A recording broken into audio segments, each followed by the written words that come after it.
You know when your pet needs to see the vet, and you're calling the clinic, but it feels like you're stuck in hold music forever. Oh, tell me about it. Right. But what if, and this is where it gets interesting, what if AI could be the solution? Like imagine, instead of hitting redial a million times, you could just talk to a virtual receptionist. That would be a game changer. Yeah. And that's actually what we're diving into today, how AI could completely change how vet clinics work. And we're not just talking hypotheticals here. We've got some pretty cool stuff to dig into today. We've got actual recordings of a prototype AI receptionist doing its thing. Oh, wow. Yeah. And on top of that, we've got the creator's vision for how this tech could, completely revolutionize things. It's like a sneak peek into the future of veterinary care. Yeah, exactly. I mean, think about it. AI handling, like, all that basic stuff. Booking appointments, answering questions. It kind of feels like something straight out of a sci-fi movie, but it could be closer than we think. To see just how real this tech already is, we're going to jump right in and listen to this prototype AI in action. In this first one, we've got a user, his name is Andre, trying to book a vaccination appointment for his cat, Whiskers. Hej, mitt namn är André Ignat och jag skulle vilja boka en tid för vaccination. Hej André, kan jag få ditt personnummer för att hitta dig i systemet? Absolut. 01 02 03 04 05.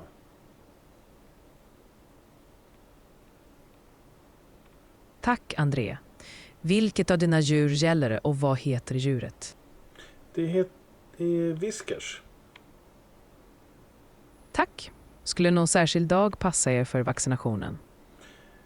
Onsdag passar på eftermiddagen.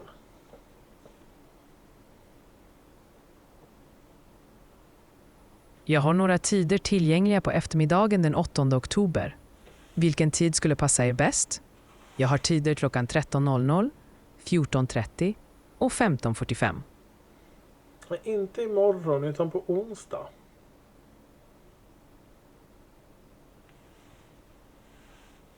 På onsdag den 9 oktober har vi lediga tider klockan 13.00, 14.00 och 15.00. Vilken tid skulle passa er bäst? 15.00 tack.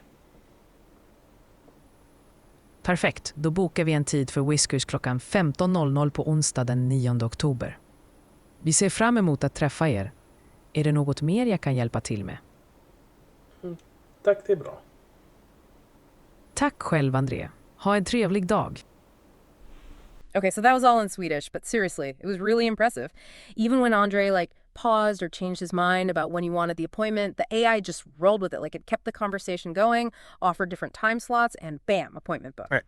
What really gets me there is how well it understands natural language. Yeah. It's not just, picking up on keywords. It's actually understanding what's being said, the context. It's pretty amazing. It's a huge step forward for AI. Totally. This isn't some robotic voice just spitting out canned responses. It's actually following along with how we naturally talk. And that back and forth is so important for people to feel comfortable, actually talking to an AI. Okay, so now let's see how this AI handles a completely different situation. This one requires a lot more sensitivity. We're going to hear someone telling the clinic that their cat unfortunately passed away. This is going to be interesting. Scheduling appointments is one thing, but dealing with emotional situations is a whole different ballgame for AI. Min katt är död. Jag förstår att det är jobbigt. Jag ska koppla dig vidare till en sköterska som kan hjälpa dig med detta. Snälla vänta kvar.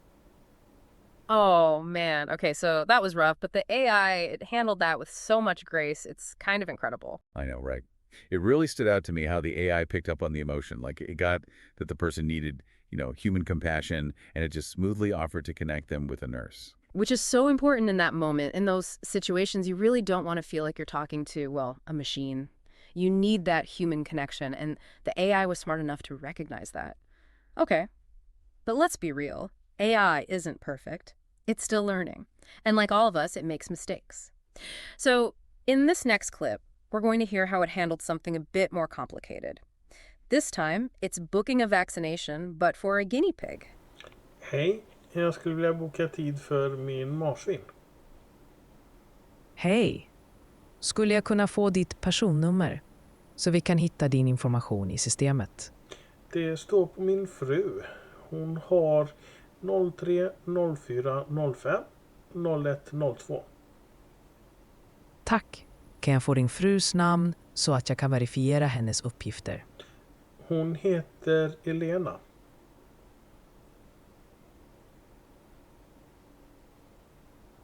Tack, Eleni.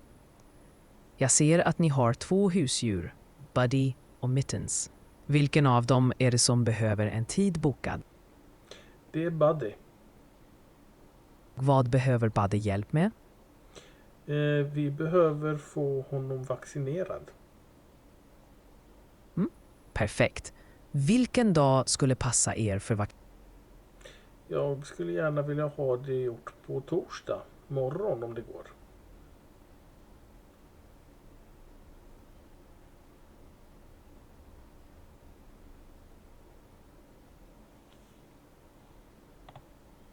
Jag ber om ursäkt, men torsdagen den 12 oktober är fullbokad. Har ni möjlighet en annan dag? Går det nästa torsdag?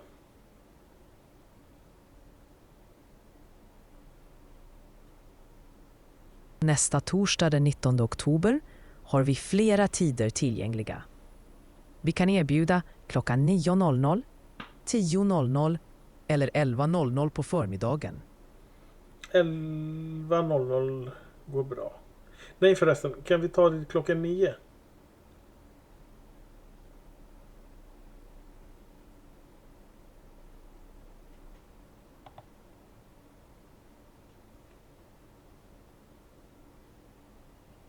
Tiden är bokad för Buddys vaccination, torsdagen den 19 oktober klockan 11.00. Tack så mycket för att du kontaktade Dalslands djursjukhus. Ha en fin dag. So, yeah, that one got a little, I don't A know. little messy. Yeah, a little messy. It definitely seemed like the AI was struggling to find the right info for the pet. Yeah, and that brings up a super important point. The AI is only as good as the information it's given, right? Right. If the info in the system is wrong, or even if it's just missing stuff, Yeah. even the smartest AI is going to trip up. It's like trying to bake a cake, but you're using the wrong ingredients, you know? You can follow the recipe perfectly, but the cake is going to be a disaster. Exactly. And that's where the human side of things is still crucial. Vet clinics need to make sure their data is accurate and up to date. That's what allows the AI to really do its thing properly. So it's not just about the AI itself, but the whole system it works within. Okay, so now let's talk about something even more complex and sensitive. A request for euthanasia. This is obviously a really tough topic to talk about, Absolutely. but it's something that vets deal with, unfortunately. Yeah, it requires real empathy and understanding, which you might not expect from AI. Exactly. So let's see what happens with the prototype. Hej, jag skulle vilja boka en tid för avlivning. Hej, jag kan hjälpa dig med det. Vad heter du? Jag heter Andrei Ignat. Tack, Andrei. Skulle jag kunna få ditt personnummer så vi kan hitta dig i systemet? Ja, 02 04 06 01 02.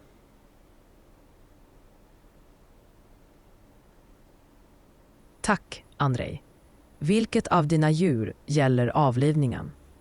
Och vad är orsaken till detta beslut?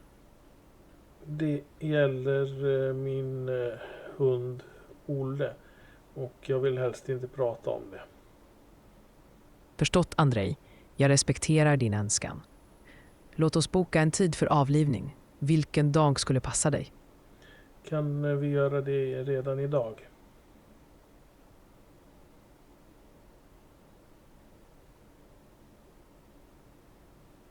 Vi har flera tider lediga idag. Vilken av följande passar dig bäst?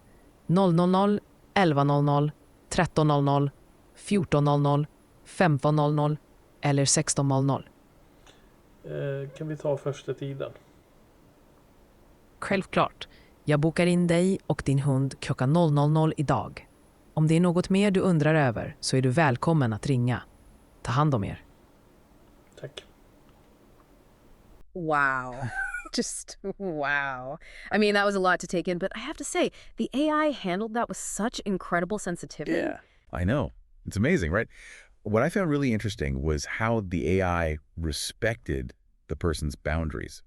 It didn't pry or push for more info when they said they didn't want to talk about it. Yeah. It just acknowledged their feelings, and moved on with the request. It felt like the AI almost understood how difficult that situation was and responded with real empathy, which you don't expect from a machine, you know? That's what's so incredible about AI when it's done right. It's not about replacing human connection. It's about making our care even better, even in the toughest situations. And that's actually the perfect lead into what we're talking about next. We've seen what this prototype AI can do, but its creator, Andre Ignat, he's got even bigger plans. He sees a future where AI in vet clinics does way more than just this. We're talking everything. FAQs, medication refills, even some triage. It's a totally different way of thinking about how these clinics could work. It is. It's pretty radical. Yeah. But it all starts by making the easy stuff even easier, like booking appointments. Just imagine never having to play phone tag with the clinic ever again.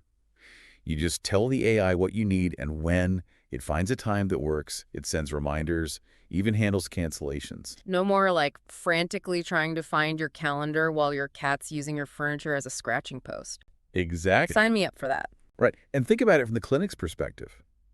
No more double bookings, no more trying to read messy handwriting, shorter wait times, happier clients, and maybe even being able to see more patients overall. So the AI is kind of like this super efficient receptionist that's always working, which then lets the human staff do the stuff that actually needs a personal touch. Exactly. And it's not just about appointments. Ignan sees AI handling all those everyday questions that clinics get all the time. Yep. Like, what are your hours? Or do you treat snakes? All that stuff that's easy to answer, but it eats up so much time. Right. Imagine an AI that knows everything about veterinary medicine. That would be amazing. Of course, if it gets a question it can't answer, it would pass the call to a human. So it's about finding that balance between AI efficiency and human expertise. Yes. But it gets even more interesting. Think about things like medication refills. Okay, yeah. Imagine you just tell the AI what you need. It checks your prescription. No more waiting on hold forever or hoping the clinic got your message. Exactly. And get this. The AI could even tell the vet if there might be a problem with the pet's medical history. Oh, wow. Another layer of safety. That's really smart. Okay, now let's talk about the big one, emergencies. Can we really trust AI to deal with those situations? That is the million-dollar question. And Ignat thinks AI can play a big part, especially with that initial assessment. Imagine an AI that asks you a few questions to figure out how urgent the situation is. Then, based on your answers, it could tell you what to do. So, like, it could walk someone through basic first aid while they're waiting for the vet, or even tell them to go straight to an emergency animal hospital. Exactly. It's about using AI to give people support and guidance right away, making sure pets get the right care ASAP.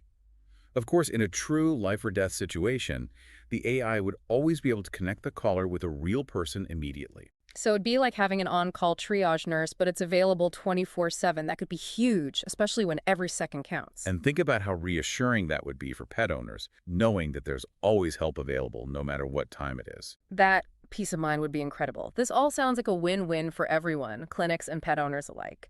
But I have to ask, what about the human side of this? What happens to all the amazing veterinary receptionists out there if AI starts doing their job? That's a question a lot of people are asking. And not just in vet clinics, but everywhere where AI could change how we work. And it's something we're going to really dig into. It's not really about replacing, people with robots, though. The really cool part is how AI could change, like the whole experience. Yeah, for sure. And that's where this vision from Andre Ignat comes in. He's the one who created the prototype, by the way. He thinks AI in vet clinics could be doing so much more than just scheduling. The AI takes over all that basic receptionist stuff, and it's super efficient, so the human staff can focus on, the stuff that really matters. Right. It's easy to think AI receptionist and just picture, like, robots taking over the front desk. Right. But it's not really about that. Ignat sees it more as, like, AI freeing up receptionists to focus on the things they're really good at, the things that make them human. So instead of being stuck on the phone all day, they'd have more time for, well, what exactly? Think about what really makes a difference when you go to the vet, right? Like someone who actually listens when you're worried about your pet. Someone who can tell if your dog is acting weird, or explain all the medical stuff in a way that actually makes sense. Those are the things AI just can't do. It's about making it more personal, more about empathy. Exactly. And that could be huge, not just for pet owners, but for the whole clinic. Imagine receptionists having time to actually connect with people, to be there for them when they have to make hard decisions. They could even help out more during appointments and stuff. They could make their jobs way more rewarding. Instead of AI stealing jobs, maybe it's actually a chance for people to focus on the best parts of their job. That's the idea. As AI gets better at the boring, repetitive stuff, it opens up space for us to be more creative, to solve problems, to do the things that make us human. The future isn't about replacing humans. It's about humans using technology to be even better. Love that. And I think that's what Ignat is getting at. It's not about us versus the machines. It's about us working together. And maybe, just maybe, that teamwork is how we make vet care even better for everyone. For the clinics, the staff, the pets, and of course for the people who love those pets. Now that's a future I'm excited about. Me too. And on that note, I think we're going to wrap up this deep dive into the world of AI and vet clinics. It's a wild topic, right? Lots to think about, lots of questions, and I think that's what makes it so interesting. As AI gets more advanced, and let's be honest, it's happening crazy fast, it's on all of us to really think about what that means. The good, the bad, all of it. Thanks for joining us on this little journey, and until next time, keep asking those big questions. And remember, the future isn't set in stone, it's a conversation. Content of this video is entirely generated by artificial intelligence and does not reflect the views, opinions, or plans of any company or organization. While care has been taken to create this content, it is provided for informational and entertainment purposes only. The creator of this video accepts no responsibility for any inaccuracies, errors, or misunderstandings. Viewers are encouraged to verify information independently and consult relevant experts or sources as needed. By watching this video, you acknowledge and accept this disclaimer.